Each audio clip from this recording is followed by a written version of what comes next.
ফি রাসূলিল্লাহি উসওয়াতুন হাসানা। সুবহানাল্লাহ বলতে হয়, আওয়াজ দিয়ে বলেন আর একটু সুবহানাল্লাহ। আমানতু বিল্লাহি সাদাকাল্লাহুল আযীম।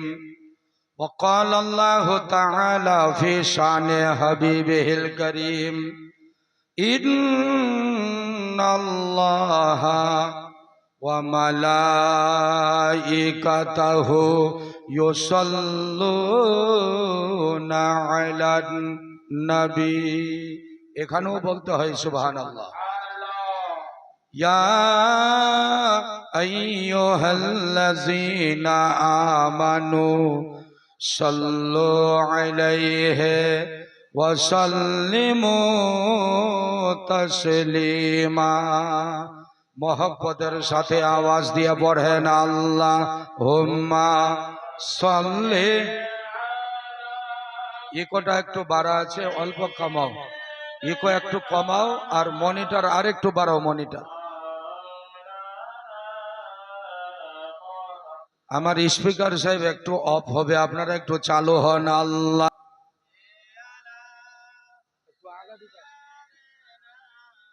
এখানে আপনারা একটু আগান, একটু আগান। যারা স্টেজে আছেন একটু কাঁদে কি চলে সাইয়্যিদেনা। কত ভালো লাগছে, সুন্দর মাহফিল। ওয়ালা আলে।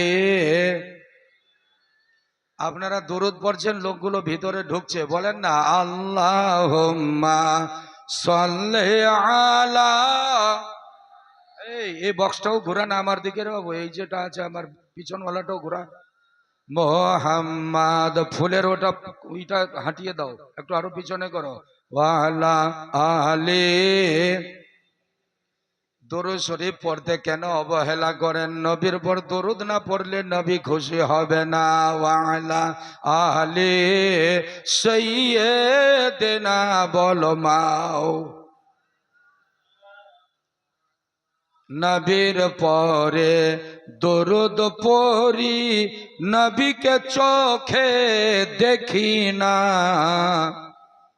মাইকওয়ালা বারবার একটু বিরক্ত করব প্রথমের দিকে। এই মাইকওয়ালাকে আপনি আর একটু বাড়াতো দেখি। যত বাড়াবি আমার তত লাভ হবে। বাড়ারে বেটা বাড়া। যেদিন খোদার ডাক পড়িবে এই দুনিয়া ছাড়িতে। এই পাগলামি করনেওয়ালা। যেদিন খোদার ডাক পড়িবে এই দুনিয়া ছাড়িতে, জোগাড় কিছু করছো বন্ধু, জোগাড় কিছু। ফের কমাইছি কেন? চিক মারছে এই জন্য আপনাদের পাড়া তলে তলে। জোগাড় কিছু করছো বন্ধু, আপনা ঘর তোর থাকিতে। লা ইলাহা। একটু কালিমার জিকির জীবন সঙ্গী। লা ইলাহা। শক্তি দিয়ে লা ইলাহা। ইউটিউবার গুলো ভাই ঢোকাইছে মোবাইল ভিতরে, তোমরাও ঢোকাও। লা ইলাহা ইল্লাল্লাহ। চিয়ারওয়ালা লা পড়বে না মানে মরবি তো মুলবিটাই মর। আর বেরো আরা মরবে কেন? মরার যার যখন টাইম হবে, বাঁচার কোনো উপায়। ঘোষণা শুনলেন, একটা মাইয়া যাবে আপনার পিছন দিক দিয়ে। ওই যে কি বলে যাবে আজকে কবরে, আপনি কিছু ধ্যান দেয় নাই। আমার আগে ঘোষণা করলেন ভাই সাহেব যে আপনারা রাস্তায় ভিড় করবেন না, গাড়ি যেখানে সেখানে দাঁড় করবেন না, কারণ একটি হঠাৎ করে মাইয়াত হয়ে গেছে। এই ভাই, হয়তো মাইয়াত আজকে আরামে থাকবে জালসার ওসিলাই কবরের ভিতর। সুবহানাল্লাহ। আমাদের কোনো নিরাপত্তা আছে কিনা এই ভাই, আমরা কবরে ঠিক থাকবো কিনা আল্লাহই জানে। তবে কবরে আরামে থাকারই ব্যবস্থা হলো জালসা। কথা বলো, কবরে আরামে থাকার ব্যবস্থা। কথা বলেন না কেন? এখানে যদি ভালো ব্যবস্থাতে আপনি টিকে থাকেন, বিশ্বাস করেন আজকের মাহফিলের ওয়াদা, কবর আযাব আপনাকে চাপ দিবে না। যদি এই জালসা আপনার নসিবে, এই আজকে আপনার কপালে কবুল হয়ে যায়। আপনারা এত মাথা ঘামান কেন? কি ব্যাপার? লোক আরো ভিড় লাগতে দেন না রাত 12টার পর। আচ্ছা কথা বলেন, রাজধানী গাড়ি চলে দিনের বেলা না রাতের বেলা? ও, দিল্লি যাবা চাইছেন আর কবে যে আমি বিহানের বেলা 10টায় ভাত খেয়ে চড়বো, উপায় নাই। ওই আপনাকে ইন্তজার করতে হবে বড় বড় স্টেশনে, যে রাত 12টার পরে আসবে রাজধানী, তারপরে যেতে পাইবেন বোম্বাই। এবার বোম্বাইওয়ালা বক্তা দিয়ে এসেছে, বোম্বাইওয়ালা বক্তা যে এসেছেন, তো আপনারা মনে করছেন যে 10টায় পেয়ে যাবেন নাকি উনাকে? এই রাজধানী গাড়ি রাত 12টা, 1টা, 2টা, 3টায় আপনারা ইন্তজার করেন, যেমনি বড় বড় স্টেশন, তেমন ভাবে আমাদের আল্লাহর কাছে যাওয়ার এটা বড় স্টেশন। বড় গাড়ি ধরতে গেলে কষ্ট হয়, জোরে বলেন, বড় গাড়ি ধরতে গেলে। হ্যাঁ, কেন কথা বলেন না? আমি তো ছোট্ট গাড়ির লোক, একটু আমার গাড়িতে চললেন তো কোনো মতো পৌঁছাই দিই গরুর গাড়িতে। শুনলে গরুর গাড়ি, এটা ছোঁয়া বলছে গরুর গাড়ি বের কেমনে হয়? আর গরুর গাড়ি নাই রে ছোঁয়া। এখন কিছুদিন পরে আমার ছোট আরো পোতাগুলা হবে না, এরাও বলবে যে গরুর বাড়ি এর কোনগুলাগে বুড়া। ঠিক না ভাই? হাও করেন। কারণ গরুর গাড়ির আর চাক্কাও দেখা যায় না, গাড়িও নাই রে।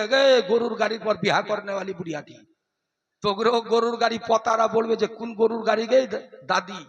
এখন গাড়ি হচ্ছে বাবা জমিনে তো দূরের কথা, উপর থেকে উড়াই এসেছে বক্তা বাগডোগরাই, সুবহানাল্লাহ কও। আর যদি আমেরিকা বিহা হবে আর আমেরিকা বক্তা যাবে, তো দুলহা চড়ে গেল জাহাজের পর চড়ে। আপ দেখ তো দুনিয়াওয়ালা, এই তো দুনিয়ার খেলা। কিন্তু যতই গাড়ির ভিতরে ঢুকে থাকে উড়োজাহাজে চলনেওয়ালা, একদিন ভিতর থেকে জান যাবেই। বলো, জান একদিন। এ জানকে গরুর গাড়ি চড়াও আর এই জানকে তুমি জাহাজের পর নিয়ে ঘুরে বেড়াও, উপায় নাই। যে বক্তাটা এসেছেন আজকে জাহাজের পর চড়ে, ওনাকেও একদিন কার ভিতরে থাকতে হবে। হলো না? চিৎকার করে বলতে পারলেন না? কার ভিতর? যে জমিনকে চাষবাস করে কান ফসল দেয়, গম দেয়, ধান দেয়, আজকে এই জমিনের ভিতরে আমরা সবাই একদিন যাব, যতই আকাশের পর চড়ে বেড়াও। কথা ঠিক কিনা? হাহু করেন।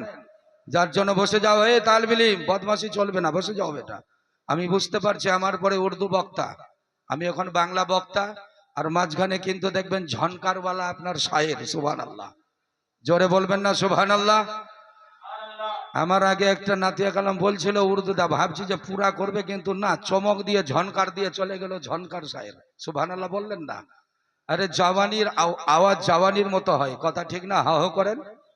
যাই হোক, যার জন্য জওয়ান শায়ের এসেছে, তার আমার পরে আরেকবার রাউন্ড হবে। রাজি আছেন না? বলেন তো দেখি ইনশাআল্লাহ। একটু জোরে বলা যাবে না ইনশাআল্লাহ? আমি এমনি মানি না, আমি আল্লাহকে হাত দেখাই মানি। বলেন ইনশাআল্লাহ, হাত উঁচু করে বলো ইনশাআল্লাহ।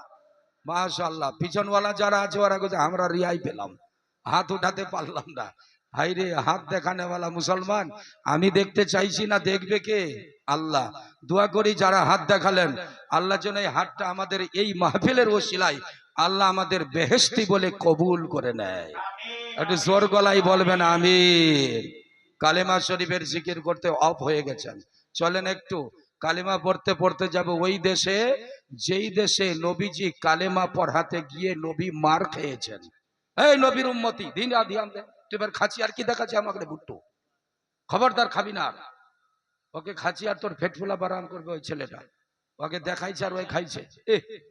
দান করবে না বের খাবার কো। মাইয়াতে এসে গেছে, যারা জানাজা পড়বেন যেতে পারেন। আর কবরস্থানে, কোন দিকে কবরস্থান? পার্শ্বেই কবরস্থান আছে ভাই, অনুরোধ করি আপনারা মাইয়াতের রাস্তা ছেড়ে দিয়েন, না হলে মাইয়াত যদি দুঃখ পায়, ভাই যে মুর্দা যাচ্ছে সে যদি কষ্ট পায়, আপনার ওই কষ্টের কিন্তু গুনাহ হয়ে যাবে। যারা এই মা বোন, আচ্ছা আপনারা একটা কাম করেন ভাই, এই মাহফিলের আদব হচ্ছে, আমিও আদবে দাঁড়িয়ে যাচ্ছি, কিছু লোক এখনো পিছনে আছে, আর মা বোনটি আরো পিছন হয়ে গেছে, কারণ মাইয়া তো যাচ্ছে, একটু দাঁড়িয়ে গেলে ভালো হয়। সবাই দাঁড়িয়ে যান তো, দাঁড়িয়ে যান, ভালো হবে। আর আপনি একটু যখন দাঁড়াবো তো একটু আগালে মাহফিলের আদবটা বুঝাবে, মাইয়াতটা পার হোক, বক্তব্যটা ভালো হবে ভাই। আপনারা একটু আগান, মাইয়াতটা পিছন দিয়ে চলে যাবে। মায়েরা, এ বেটিরা তোমরা একটু এগিয়ে যাও বেটা।